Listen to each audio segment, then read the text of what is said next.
전북 중고교 사학법인의 이사장 10명 가운데 6명이 설립자 본인이거나 친인척인 것으로 드러났습니다. 지난주 국정감사에서 연구 비리에 대해 고개 숙인 전북대가 징계 요구가 과하다며 교육부 감사 결과에 이의를 제기한 것으로 확인됐습니다. 드론 전문교육센터 설립 부지에 대한 논란이 커지자 최창학 한국국토정보공사 사장이 설립 부지로 전북을 최우선으로 고려하겠다고 밝혔습니다. 최근 우리나라에서 개발한 품종이 우수성을 인정받으면서 해외로 수출되고 로열티까지 받는 사례가 늘고 있습니다.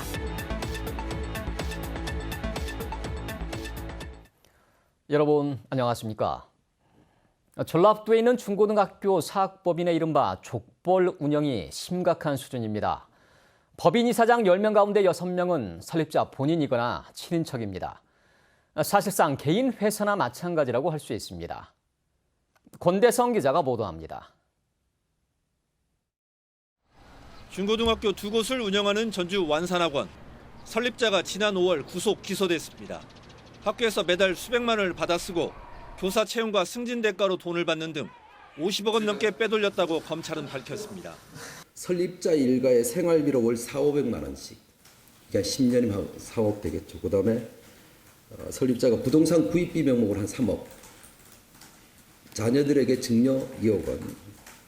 그다음에 자신들의 사업 투자비로 5억 원 정도를 사용을 했고.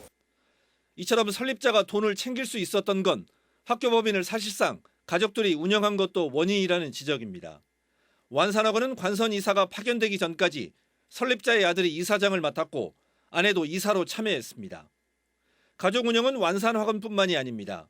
전북 중고교 사학 이사장 66명 가운데 설립자 본인이나 친인척인 경우가 65%인 43명에 이릅니다. 특히 이사장의 절반 이상은 10년 넘게 자리를 유지하고 있는데 20년 이상인 경우도 9명이나 됐습니다. 마치 이제 개인 회사의 오너처럼 움직이는 이런 상황에서 공교육이 심대하게 지금 침해를 당하고 있다 이렇게 봐야 되겠죠. 민주당 신경민 국회의원은 국정감사에서 사학법인 이사의 무제한 임기 등을 막는 법적, 제도적 개선이 시급하다고 말했습니다. JTB 뉴스 권대성입니다. 지난주 전북대에 대한 국정감사에서 연구 부정 비리가 드러난 교수의 징계 문제가 도마에 올랐습니다. 당시 전북대는 중징계하겠다 이렇게 답했지만 이미 2달 전 교육부 요구를 받아들이지 못하겠다면서 이의 신청을 한 것으로 확인됐습니다. 오정현 기자가 보도합니다. 교육부는 지난 7월 논문에 자녀 이름을 끼워넣고 입시에도 활용한 전북대 이모 교수의 중징계를 요구했습니다. 하지만 징계는 아직까지 이루어지지 않고 있습니다. 지난 15일 국정감사에서 김동원 전북대 총장은 이 교수가 직위해제 처분에 대한 교원 소청 심사를 청구해 징계가 미뤄지고 있다고 말했습니다. 본인은 교원 소청 심사위원회 또 제시를 해놓은 상태입니다. 다만 김 총장은 파면이나 정직에 해당하는 중징계는 이뤄질 거라고 덧붙였습니다. 논문이 벌써 몇 건씩이나 되고요. 연구 과제, 연구비 목표가 너무너무 많습니다. 그렇습니다. 아마 중징계 할 걸로 예상하고 있고. 하지만 김 총장의 말과 달리 이미 2달 전 전북대는 중징계를 요구한 교육부에 이의를 신청한 것으로 확인됐습니다. 징계 수위가 과도해 수용하기 어렵다는 건데 애초 중징계할 뜻이 없었던 건 아닌지 의문이 일고 있습니다. 중징계 요구를 했는데 그거에 대해서 이의 신청을 한 부분을 못 받겠다고 미성년 공저자 논문 실태조사 관련해서 대학에서 부실하게 조사한 건에 대해서 중징계 요구를 한 건들이 있는데요. 그 건에 대해서도 학교에서 못 받겠다고. 전북대는 이 교수를 포함한 교원들 의견을 모아 문서 행위를 했을 뿐이라며 징계에 대한 이의 신청이 대학의 의견은 아니라고 설명했습니다. 교육부는 이달 안에 재심의 결과를 전북대에 통보할 계획입니다. JTB 뉴스 오정현입니다. 드론교육센터가 경북에 설립되도록 적극 협력하겠다며 MOU를 맺었던 최창학 한국국토정보공사 사장이 이젠 전북을 최우선적으로 고려하겠다고 밝혔습니다. 논란이 커지고 의원들의 항의 방문까지 이어지자 내놓은 답변인데 끝내 확답을 하지는 않았습니다. 하원우 기자의 보도입니다. 전라북도 의회 의원들이 한국국토정보공사를 항의 방문했습니다. 공사가 전북에 있는 만큼 산하센터도 당연히 전북에 둬야 하는 것 아니냐고 따졌습니다. 드론 전문 교육센터도 우리 전북에 당연히 짓겠다. 이 말씀만 해주시면 되는 거예요. 이건 저는 사장님의 의지라고 보고. 아니 다른 지역에서 원한다고 줄 수 있는 거니까 이건 국토정보공사의 의지 문제잖아요. 최창학 사장은 이를 시끄럽게 만들어 유감스럽다면서도 끝내 확실한 답을 내놓지는 않았습니다. 드론이 갖추어야 될 요건들이 있습니다. 그 요건이 충족되는 범위 안에서 저희들은 최우선적으로 전북을 고려하겠다는 게 저의 시종 일관된 입장입니다. 하지만 후보지 8곳 가운데 전북은 전주, 남원, 진안 3곳에 불과하고 나머지 5곳은 경북과 충남 지역입니다. 전북 혁신도시 이전 기관의 산하 기관마저 다른 지역에 뺏길 수 있다는 우려가 여전한 이유입니다. 문제는 전북 혁신도시로 이전한 공공기관들의 전북 흔들기가 이번이 처음이 아니라는 데 있습니다. 국민연금공단 기금운용본부 이전부터 한국농수산대학교 분교 설치, 지방자치 인재개발원 교육 축소 등 문제가 불거질 때마다 도민들은 분노했고 그제서야 선심을 쓰듯 없던 일이 됐습니다. 전북을 무시하는 듯한 일부 공공기관의 잘못도 있지만 전라북도와 지역 정치권의 정보력 부족과 뒷북 대응이 더 큰 문제라는 지적도 새겨야 합니다. JTB 뉴스 하원호입니다. 도내 벤처기업에 대한 정부 투자가 전국 최하위권인 것으로 나타났습니다. 중소벤처기업부가 제출한 국정감사 자료에 따르면 올 상반기 벤처 투자를 지원받은 437개 기업 가운데 76%인 359개 기업이 서울과 경기, 인천 등 수도권에 집중된 것으로 조사됐습니다. 전북에선 전체 투자 기업의 1%인 5개 기업에 60억 원의 벤처 투자가 이루어졌습니다. 올 상반기 중소벤처기업부는 벤처 투자에 1조 200억 원을 지원했습니다. 전주시가 추진하는 플라즈마 공법의 생활 폐기물 소각시설을 두고 논란이 이어지고 있습니다. 전주시는 전주권 광역소각자원센터에 플라즈마 소각시설을 시범 운영하기 위해 최근 관련 동의안을 전주시 의회에 제출했습니다. 전주시는 지금의 소각시설 내구 연한이 7년 뒤인 2026년이기 때문에 새로운 소각 공법인 플라즈마 공법에 대한 검증 작업과 소각장 운영 계획이 필요하다는 입장입니다. 이에 대해 전북녹색연합과 소각장 인근의 일부 주민들은 전주시가 검증이 안 된 플라즈마 소각시설을 내세워 소각장을 연장해 운영하려 하고 있다며 반발하고 있습니다. 민주당 신경민 국회의원은 전북 6개 대학이 5년간 정보 공개 청구를 접수조차 하지 않은 사례가 350건에 이른다고 밝혔습니다.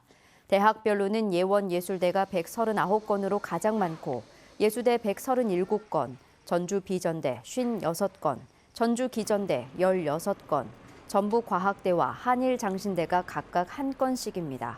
공공기관 정보공개법은 정보 공개 청구를 받으면 열흘 안에 공개 여부를 결정해야 합니다. 그동안 장미나 국화, 딸기를 재배할 때는 해외에 로열티를 줘야 했습니다. 외국에서 들여온 품종이기 때문이죠. 그런데 최근엔 우수한 국산 품종이 개발되면서 해외에 수출해서 로열티까지 받는 사례가 늘어나고 있습니다. 정원익 기자가 보도합니다. 여름딸기 품종 무화가 미얀마에 수출됐습니다. 무화는 2015년에 육성된 품종으로 과일이 크고 당도가 높은 게 특징입니다. 수출 계약 기간은 5년이고 로열티로 5만 달러를 받습니다. 무화 품종이 미얀마에서 잘 적응할 수 있도록 한국의 높은 기술을 잘 전파하여 확대 보급토록 하겠습니다. 외국 품종의 화훼와 농산물을 재배하기 위해 10년 전 해외에 지불한 로열티는 220억 원. 하지만 지난해는 110억 원으로 절반으로 줄었습니다. 반대로 국산 품종을 수출해 해외에서 받는 로열티는 크게 증가하고 있습니다. 장미는 28개 국가에 수출해 한 해 17억 원의 로열티를 받고 있고 국화는 3억 원, 딸기는 1,000만 원을 각각 받고 있습니다. 우수한 국산 품종이 계속 개발되고 있고 또 해외에서 인정받고 있기 때문입니다. 해외에 주는 로열티가 없어지고 해외에서 로열티만 받는 날이 멀지 않았습니다. JTB 뉴스 정원익입니다. 한국 GM 군산 공장이 문을 닫을 당시 무급 휴직에 들어갔던 직원 300여 명이 부평 2 공장으로 전환 배치됩니다. 한국 GM 노사는 군산 공장 무급 휴직자 300여 명을 다음 달 1일부로 복직시켜 부평 2 공장에 배치하기로 합의했습니다. 이는 지난해 5월 노사 협상에서 3년 뒤 복귀 검토로 합의한 것을 1년 6개월가량 앞당긴 것입니다. 명신이 인수한 한국 GM 군산 공장 부지 일부에 태양광 발전단지가 조성됩니다. 명신은 오늘 한국 서부발전과 양해각서를 체결하고 군산 공장 옥상과 주차장 등 43만 제곱미터에 27메가와트 규모의 태양광 발전단지와 81메가와트 아워 규모의 에너지 저장 장치 ESS 설비를 설치하기로 했습니다. 명신과 서부발전은 이 사업으로 7,500개의 직간접적인 일자리가 만들어질 것으로 예상했습니다. 전지용 동박을 생산하는 KCF 테크놀로지스가 정읍에 추가로 1,200억 원을 투자해 생산 라인을 늘리기로 했습니다.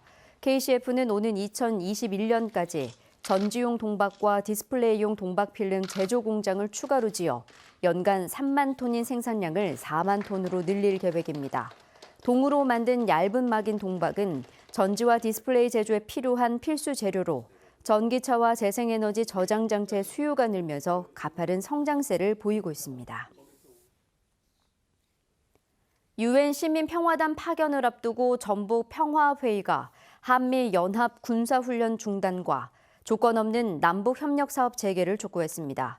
이들은 북미 양국이 올해 안에 합의를 이루지 못할 경우 한반도 갈등이 다시 격화될 우려가 높다며 6.12 싱가포르 선언 이행, 한미연합 군사훈련과 대북제재 중단, 그리고 평화협정 체결이 이루어져야 한다고 강조했습니다.